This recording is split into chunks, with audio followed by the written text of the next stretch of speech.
Senator Antonio Trillanes IV has moved to have President Rodrigo Duterte investigated under the Senate Blue Ribbon Committee for his alleged involvement in the so-called vigilante group, the Davao Death Squad. Senator Trillanes made the move during his privileged speech before the Senate this afternoon.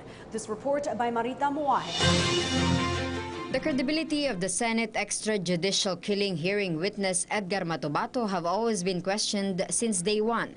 And because of this, Senator Antonio Trillanes did an investigation to fact-check on the witness's claim to prove that his allegations are in fact true.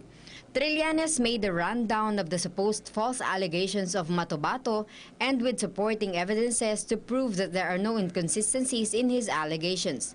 After the slide presentation, Trillanes says that the former mayor and now President Rodrigo Duterte could be a mass murderer as being pictured by Matobato in his claims that he ordered more than 1,000 killings in Davao during his term, and moved a motion that his presentations in his privileged speech be submitted to the Senate Blue Ribbon Committee to do an investigation on the Davao Death Squad and the President's involvement herein. I now move that this privileged speech be referred to the Committee on Accountability of Public Officers and Investigations so that an inquiry be conducted to look into the alleged direct involvement of then Mayor and now President Rodrigo Duterte and other public officials in the killing of more than 1,000 persons in Davao City through the so-called Davao Death Squad. I so move, Mr. President. Senator Alan Peter Cayetano asked that he be allowed to interpolate because of the heavy allegations of Trillanes on the President. Since I think my colleague in the Senate na diretsuhan niya na sinabi, and the Bible says the truth shall set us free.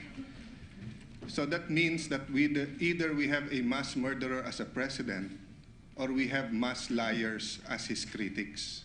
At one point, Cayetano even told Trillanes that he is ready to face him anytime. Mr. President. For the record, no, kaibigan ko siya, nagulat ako ba't niya tinignan niyang mata ko ng gano'n, para niya ako kakainin nung sinabi niyang di kita popormahin dito.